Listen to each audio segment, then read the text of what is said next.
본문 요한복음 6장 35절로 40절 말씀 속에 요절이 되는 말씀은 40절로서 특별하게 부활 그리고 생명이라는 제목으로 설교하겠습니다.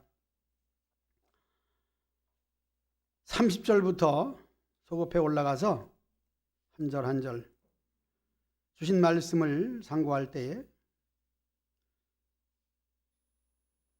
성도들이 물어봅니다. 우리를 보고 당신을 믿게 하는 표적이 무엇입니까? 그렇죠. 믿음은 좋은 것이고 믿어야 구원받는 것인데 믿음을 주셔야 되지 않겠습니까? 하는 것이. 믿음에 대한 얘기부터 시작을 하게 될 때에 믿게 하는 표적이 뭡니까?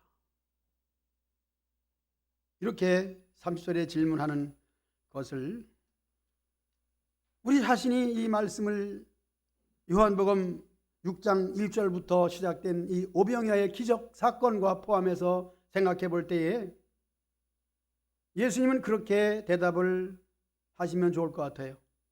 더 이상 뭘 더 보여주겠느냐? 그럼에도 불구하고 예수님께서 하나님이 보내주신 분이라고 하는 이 표적을 확실하게 보여달라고 원하는 사람들에게 비유를 통하여 또 실제를 통하여 자세하게 말씀하시는 정말 자상하신 예수님을 만나게 되는 것입니다. 무엇을 보고 무슨 일을 보고 어떻게 행하시는지 그것을 우리가 생각해 볼 때에 우리 자신들이 지금까지 무엇을 보고 살았는가, 또 무슨 일을 어떻게 하면서 살았는가, 나 자신을 향하여 예수님께 질문하는 것이 아니라 나를 향하여 질문을 해야 되는 것입니다. 예수님은 31절에서 기록된 바 하늘에서 저에게 떡을 주어 먹게 하였다 함같이 우리 조상들은 광야에서 라고 하는 이 만나 이야기를 꺼냄으로써 예수님께서는 이제 답변을 하시게 되는 것이죠. 성도들의 질문은 그거예요. 예수님을 따르던 사람들의 질문은 뭐 믿으려고 하는데 적어도 1400년 전 우리 조상들이 광야에서 아침마다 만나를 내려서 먹었는데 그거 정도는 돼야 되지 않겠는가 하는 그런 얘기입니다. 과거에 있었던 이야기,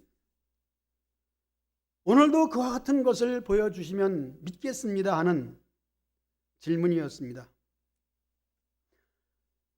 이 말씀을 읽어보면 참으로 답답합니다. 누가 답답합니까? 나 자신이 답답하죠.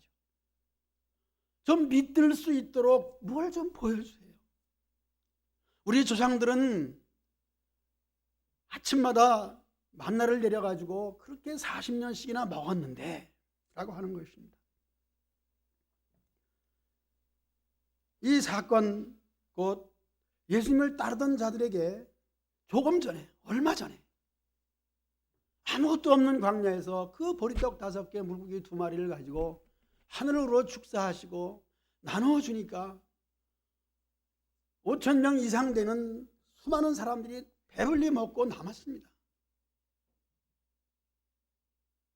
아침마다 내려주던 1400년 전 사건, 지금 있는 이 사건 비교해 볼 때 사실상 동일한 사건이죠.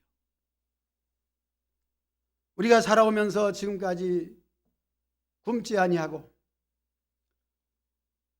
건강을 유지하면서 오늘까지 숨쉬며 살아온 것, 여러분 하나님의 살아계심인 줄로 믿습니다. 그래서 하나님은 생사화복을 주관하시는 분이에요. 내가 지금 어떤 형편에 처해 있든지 우린 다 복을 받은 거예요. 물론 우리가 벌을 받는다, 그래서 내 생활이 어떻다, 내 건강이 어떻다, 그것은 우리가 말할 필요가 없는 거예요. 왜요? 우리의 죄와 허물로 말하면 1000번, 10,000번 죽어도 골백번 죽어야 될, 아니 이 세상에 우리가 존재할 이유가 없는 거예요. 죄로 말하면 그렇습니다. 원죄와 자범죄를 항상 잊지 말아야 되는 것입니다. 우리가 살 수 있는 자격이 없는 거예요. 이제 지금까지 주신 은혜 얼마나 감사합니다. 2020년도 지났습니다. 21년도를 출발하면서 벌써 2월 중순이 지나서 막판을 지나고 있습니다. 얼마나 세월이 빨라요. 그 세월 속에 하나님께서 이렇게 지켜주신 은혜가, 지금으로 말하면 3400년 전 하늘에서 내려준 만나 사건이나 2000년 전 광야에서 오병이어의 기적의 사건이나 오늘 우리가 받은 은혜의 이 사건이 어떤 것이 크겠습니까? 이 모든 것은 동일한 은혜요, 하나님의 생사화복 중에서 우리에게 생과 복을 주신 사건인 줄로 믿습니다. 이것을 믿을 때 얼마나 기쁜지 몰라요. 힘들어도 어려워도 사람이 살아가는 것은 똑같잖아요. 하늘에서 우로를 통하여 곡식이 자라고 그것을 먹고 사는 거 동일합니다. 차이가 있다고요? 차이가 있는 건 맞습니다. 차이가 있게 우리가 살아야죠. 다 똑같을 수는 없는 거잖아요. 그러나 분명한 것은 하나님의 구원 사건은 누구에게든지 믿기만 하면 주시는 동일한 은혜 속에서 우리가 살아가고 있는 거예요. 예수님은 육은 무익하니라 이런 말씀하셨어요. 그렇습니다. 쉽게 말하면 배운 사람이나 못 배운 사람이나 늙으면 다 똑같다는 얘기를 하잖아요. 관절 그리고 신경통,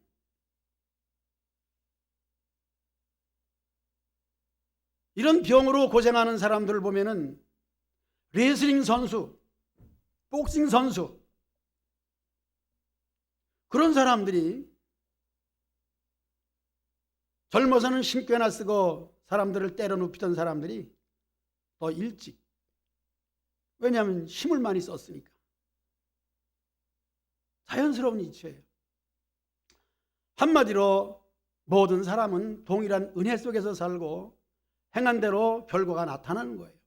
그러므로 거기에 대해서는 결코 우리가 원망하거나 불평할 필요가 없는 거예요. 이것을 세상적인 말로 분복이라고 하는 거예요. 또 복골복이다 그런 말도 합니다. 요즘엔 우리 교회에서 윷놀이를 안 하는데 윷놀이 참 재밌잖아요. 윷놀이에도 뭐 방법이 있고 수단이 있기는 하겠습니다만은 나무 쪼개진 거 4개를 던져서 엎어지고 뒤집어지고 거기에 따라서 점수가 나오고 거기서 말판을 써서 어떻게 가느냐, 이것은 사람이 지혜로 만들어낸 놀이임에도 불구하고 우리 인생과 참 많은 연관을 갖고 있다 그런 생각을 합니다. 이게 복골복이다. 어쨌든 우리가 살아가는 것은 내가 수단과 방법을 써서 윷가락을 좀 이상하게 던져가지고 모를 낼 수도 있는 그런 것도 있어요. 뭐 굴린다거나 뭐 그러기 때문에 줄을 쳐놓고 그 위로 던져서 아주 묘수를 부리지 않도록 하는 그런 것도 있습니다. 우리가 살아가면서 수단과 방법을 써서 조금 모를 낼 수도 있는 삶을 살지요. 그러나 끝에 가서 보면은 말판을 잘못 써가지고 뇌동을 엎고 가다가 한꺼번에 잡아먹히는 수도 있다는 것이죠. 잠시 윷놀이 얘기했습니다. 우리 인생의 놀이가 무엇인가? 결론적으로 가보면은 또 그런 게임이나 오락을 계속 하게 되면은 어느 정도 가면은 다 똑같아요. 아무리 수단을 부려도 계속 하면은 결국은 똑같아요. 많이 따도 다 잃고 또 잃었던 사람이 다시 차지하고 또 잃고. 늙으면 똑같다는 얘기를 통하여 여러 가지 얘기를 좀 해봤습니다. 그러므로 여러분, 나는 어떻다, 나는 좀 불행하다, 이 모든 것은 다 아무것도 아니에요. 예수님을 따르는 사람들이 어떻게 하면 믿음이 크고 잘 믿을 수 있느냐고 질문했을 때 하나님께서는 참 정말 그래서 은혜로우시는 분이에요. 책망하지 않습니다.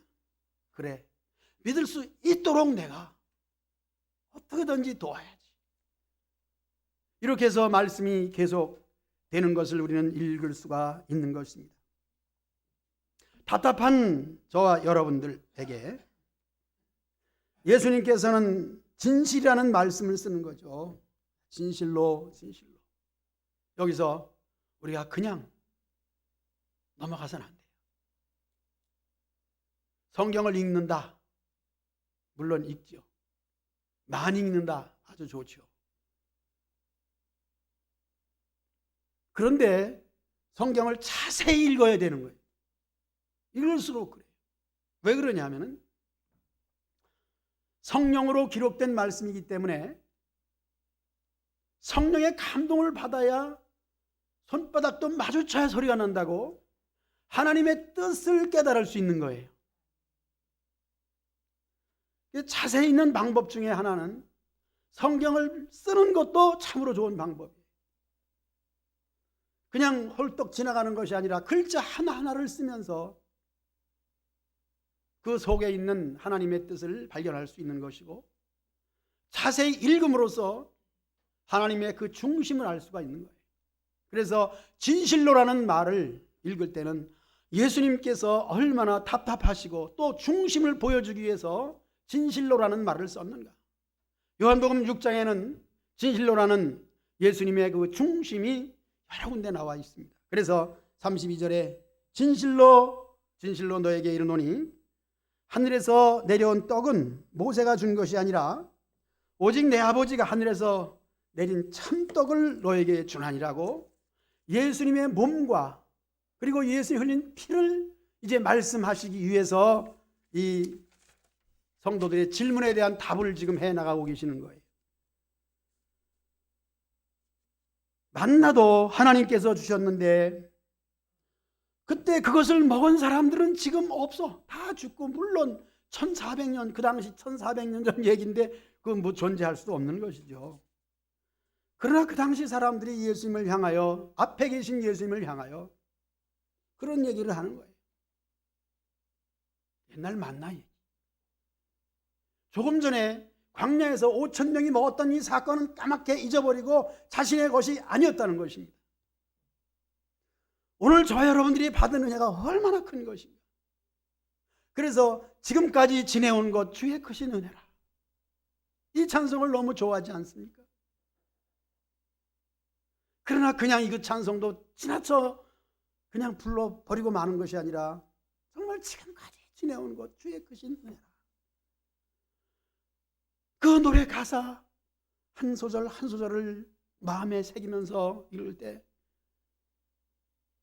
우리 속에서 감사의 눈물이 한이 나올 수 없는 거잖아요.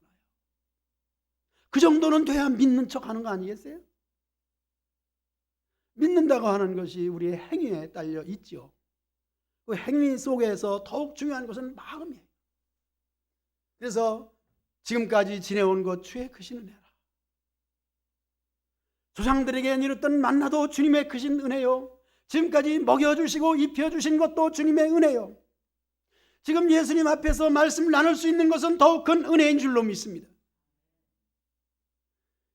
우리는 지금 예수님의 말씀 앞에 서 있는 거예요.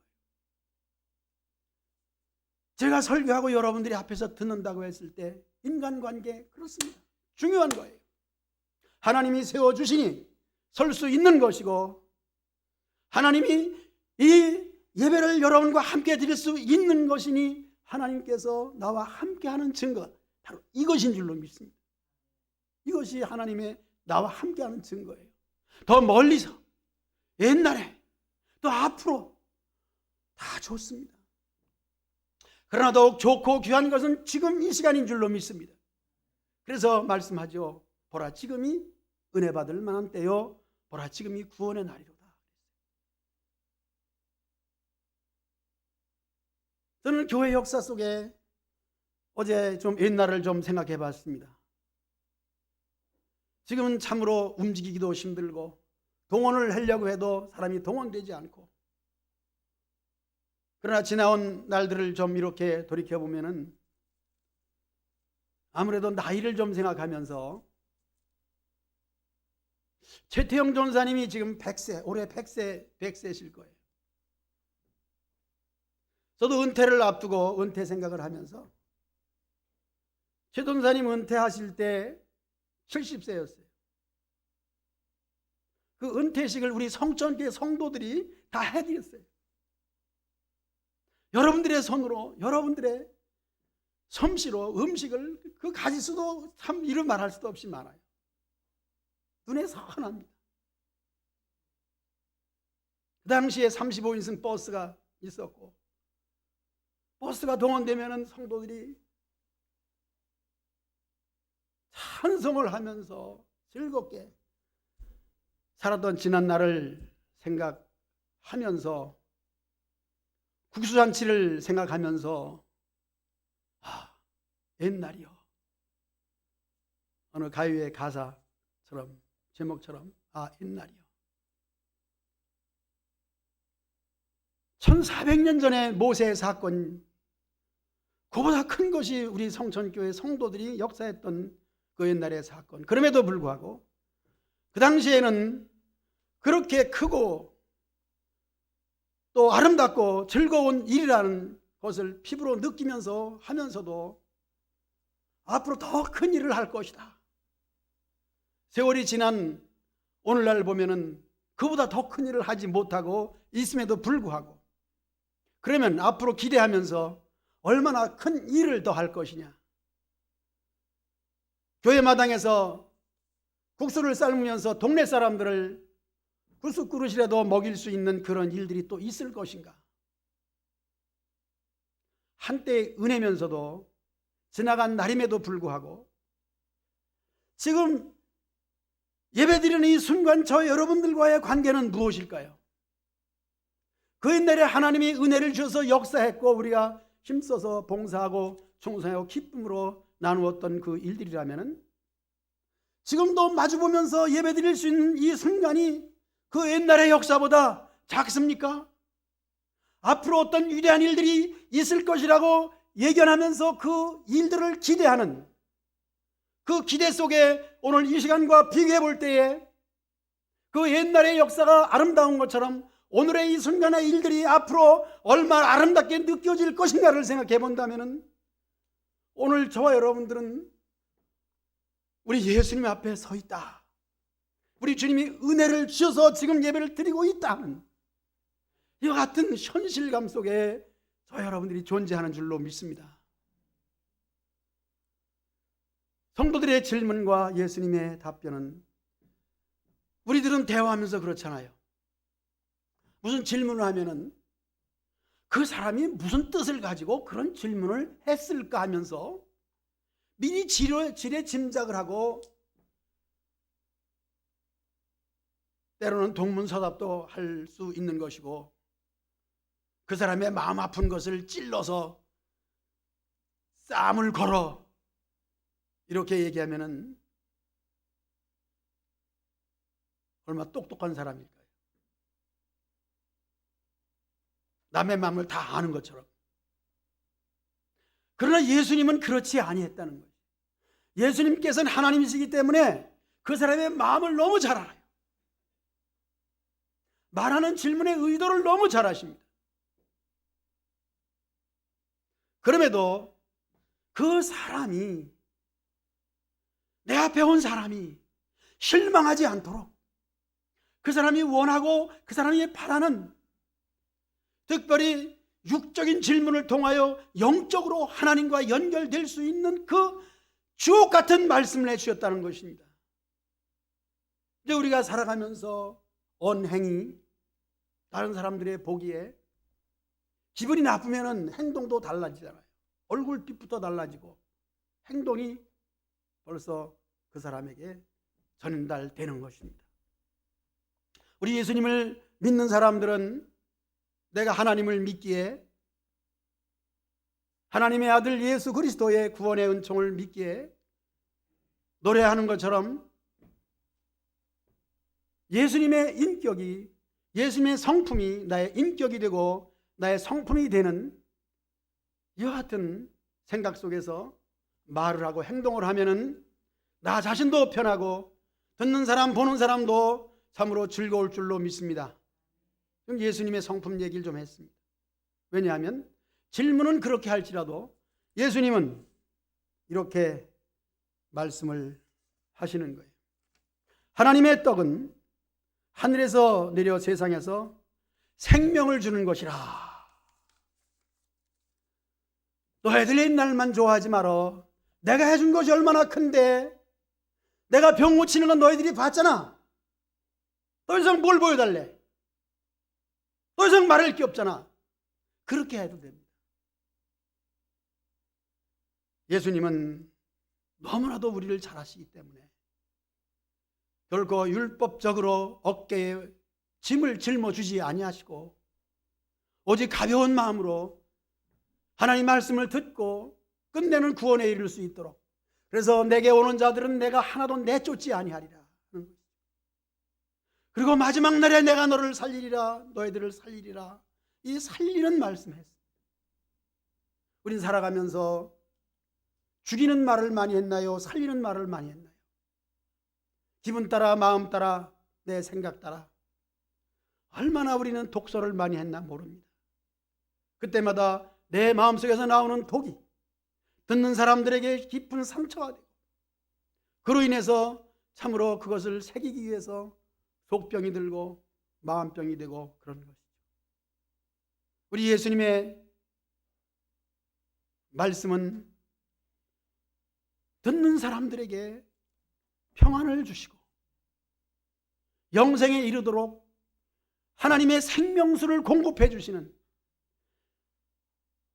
마지막 날에 내가 다시 살리리라 하시는 말씀까지 벌써 해 주시는 거예요. 33절입니다. 참떡이신 예수님을 영접하면 영원토록 생명을 얻는다는 것. 너희들이 먹고 사는 거 내가 베풀고 내가 주지 않으면 안 되는 거야 하는 것입니다. 그것이 생사화복을 주관하신 하나님이에요. 하나님에 대해서 말할 때에 전지전능하신 하나님도 참 좋은 표현입니다. 생사화복을 주관하시는 하나님. 장례식장에서 기도할 때에 주로 생사화복을 주관하신다 그랬습니다. 세상에 나는 것은 순서가 있어도 죽는 것은 순서가 없기에 죽음 앞에서, 그 영전 앞에서 기도할 때 그 기도의 마음은 무엇입니까?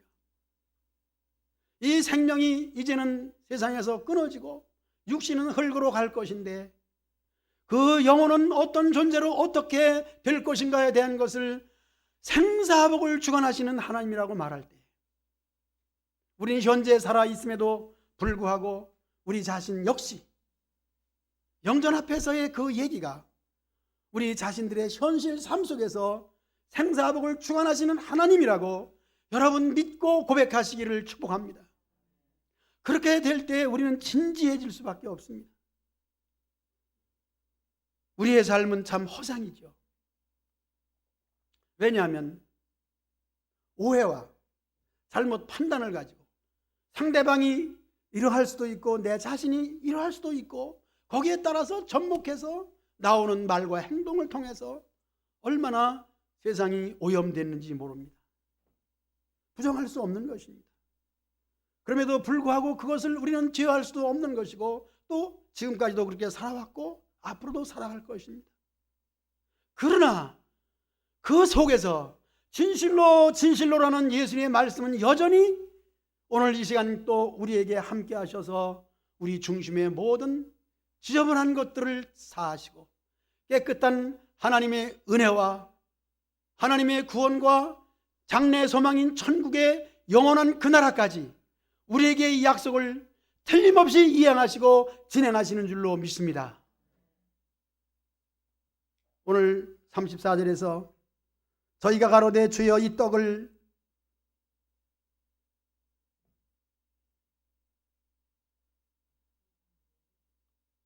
우리에게 달라고 하는, 항상 달라고 하는 이 질문이 또 희한해요. 이 떡을 항상 달라. 예수님이 그렇게 말씀을 하셔도 육신에 먹는 떡만 생각하는 거죠. 그렇습니다. 저도 마찬가지예요. 우리가 하나님 말씀으로 은혜 받고 설교의 은혜 말씀을 듣고 나서 또 세상에 나가서 살아갈 때 우리의 염려와 근심은 무엇입니까? 첫째는 먹는 문제, 마시는 문제. 이 문제만큼은 그래도 요즘 사람들은 오히려 먹는 것이 남아돌아 가기 때문에 먹는 것이 버리는 게 문제더라고요. 얼마 전에도 누가 첫돌이 되었다고 돌떡은 백시로 하얀 떡을 해오잖아요.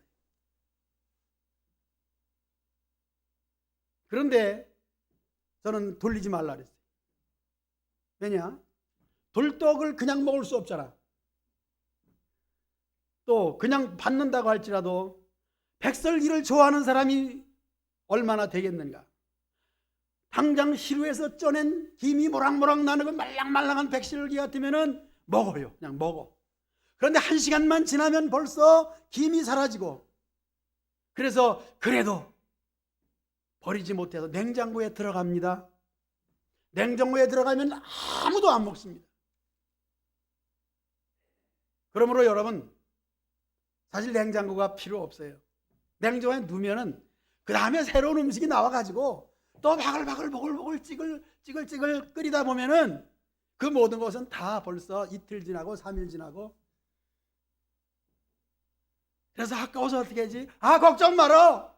너희 아빠가 먹을 거야. 아빠 되신 여러분 많이 잡수시기 바랍니다. 백설기 얘기를 해봤습니다.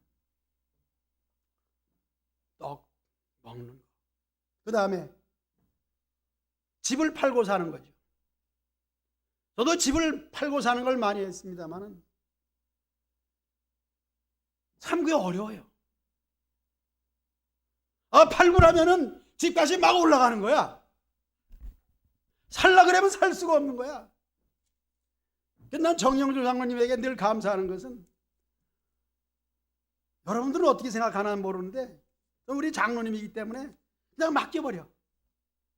비싸든지 싸든지 맡기면은 그냥 잘 되더라고. 저는 투기하거나 뭘 하거나, 물론 돈 많이 버는 거 다 좋죠.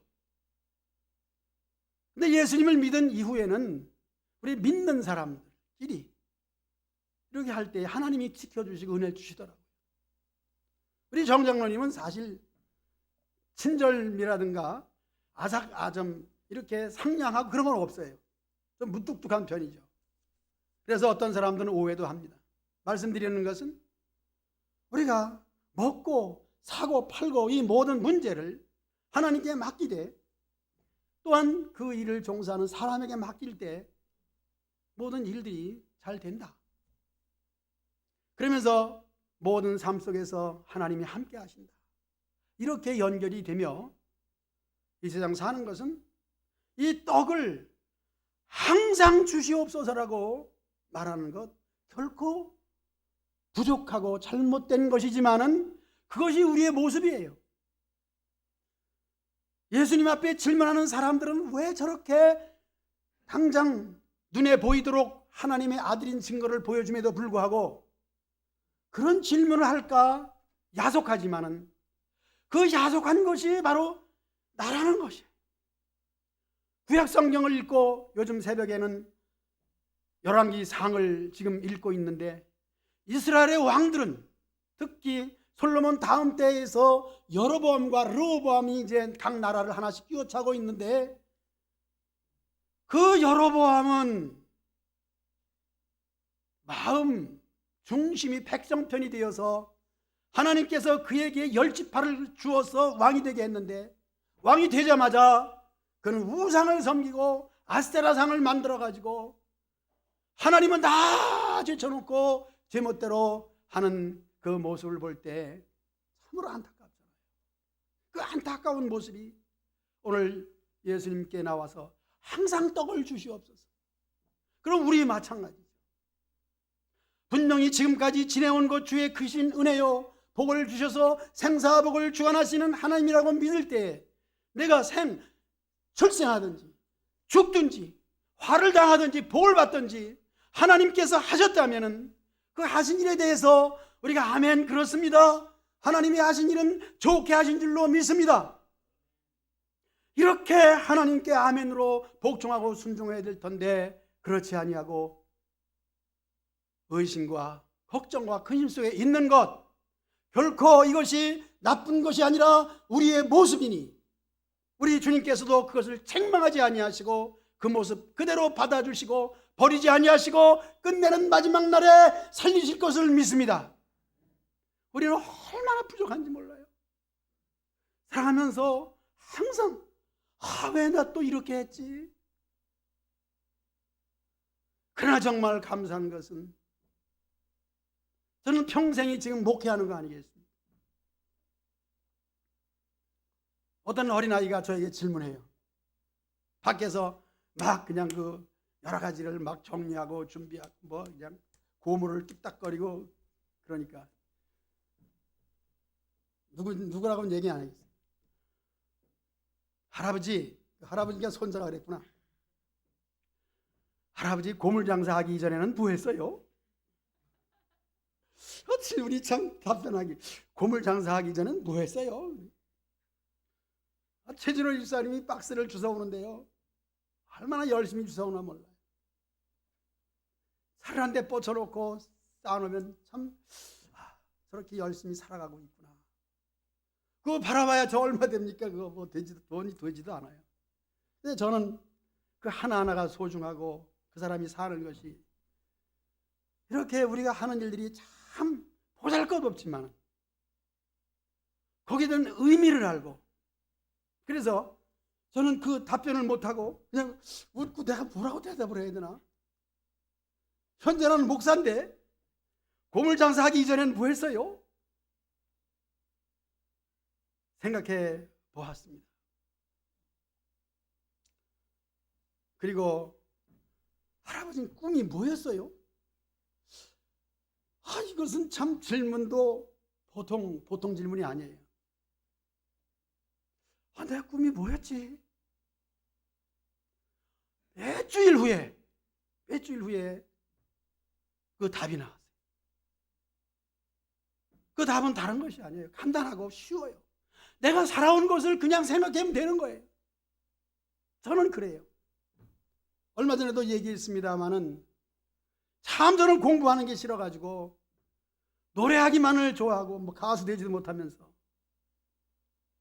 그렇게 하면서 첫 번째로 인생의 맛을 느끼고 깨달은 것은 중학교 2학년 때 교회를 나가면서 정말 기도하고 싶어가지고 예배당 안에서 기도하는 사람이 그렇게 좋아요. 그렇게 좋아요. 아니 그걸 하고 싶어요.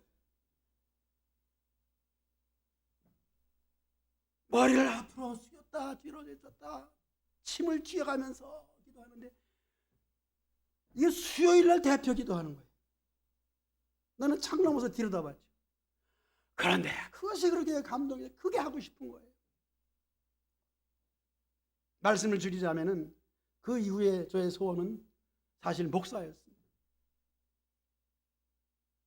고등학교를 졸업하고 농촌진흥청 연수교육을 1년 충청남도 천안에 가서 있는 동안에 얼마나 신앙생활의 진미를 알았는지. 친구들이 그래요. 각 전국에서 모인 친구들이 저보고 강 목사래. 좀 더 부담이 안 돼. 전도합니다. 근데 정말 그때는 목사였습니다.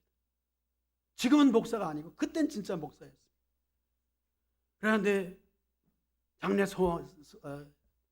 희망이 뭐냐? 이렇게 묻는다면 목사였구나. 목사였구나. 그래, 지금까지 지내온 것 주의 크신 은혜라. 그럼 지금은 뭐냐?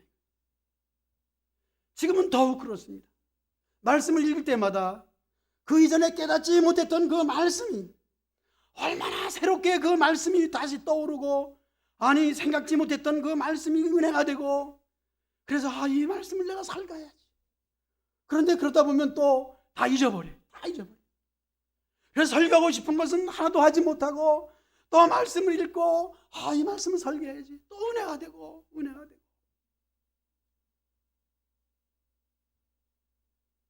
그러면서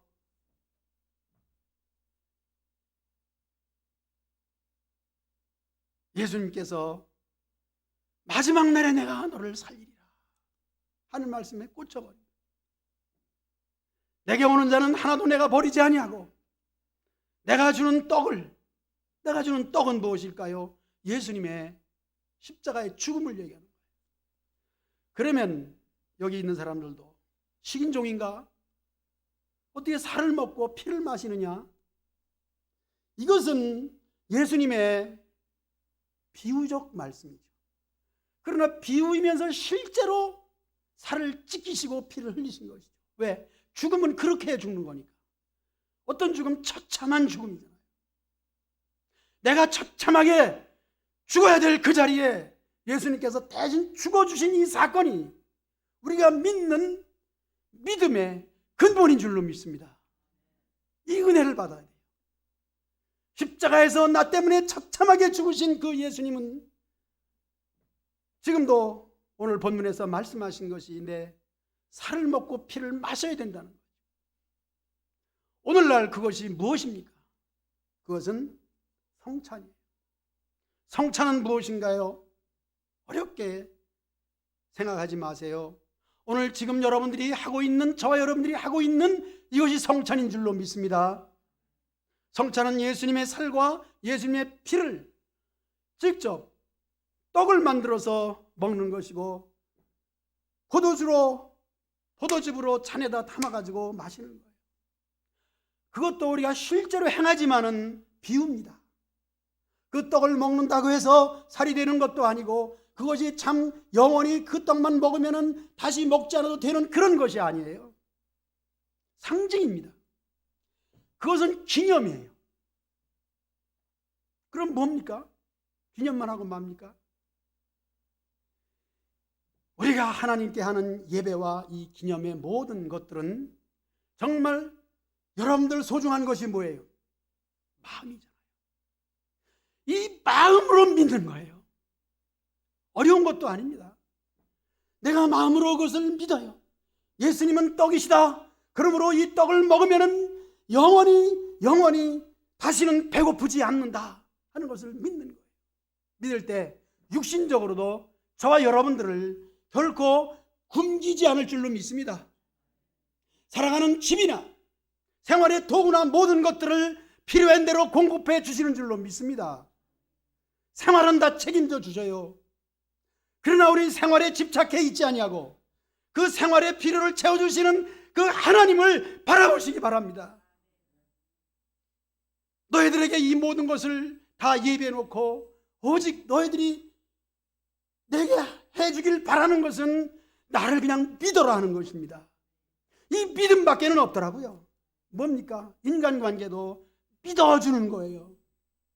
믿어주는 사람에게는 모든 것을 다 주고 싶어요.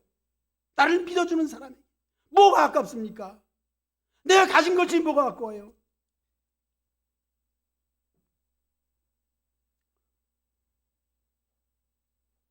우리가 가지고 있는 소중한 것들, 사실상 시대가 지나고 우리의 일생이 지나면은 다 필요 없는 것이 되는 거예요. 다 배품이 되는 거예요. 중요한 것은 내가 쓰지 아니할 때에 이것을 쓸 수 있는 사람이 있다면 얼마나 좋을 것인가, 그런 생각을 해봅니다. 우리가 가지고 있는 소중한 것을 줄 수 있는 사람이 있다고 했을 때 이것은 참으로 행복한 거예요. 오늘 주님께서 저와 여러분들에게 속을 다 빼주셨어요. 이것을 살을 찢기시고 피를 흘렸다는 아주 실제적 사건으로 보여주신 것이고, 그 사건으로 말미암아 우리는 죄로부터 해방되었습니다. 이 죄의 해방도 영적 일이기 때문에 실제로 우리가 세상을 살아가는 것이 불안하잖아요. 현재가 불안하고 장래가 불안합니다. 그러나 예수님을 믿는 사람에게는 그냥 한량없는 은혜를 주셔서 이 불안으로부터 해방되는 거예요. 불안이 사라지는 거예요. 그러니까 믿는 자만이 느끼고 믿는 자만이 체험하는 겁니다. 여러분이 불안이 다 사라지기를 축복합니다. 영원한 장래의 소망까지도 확실하게 우리 인생 속에서 심어주시길 바랍니다.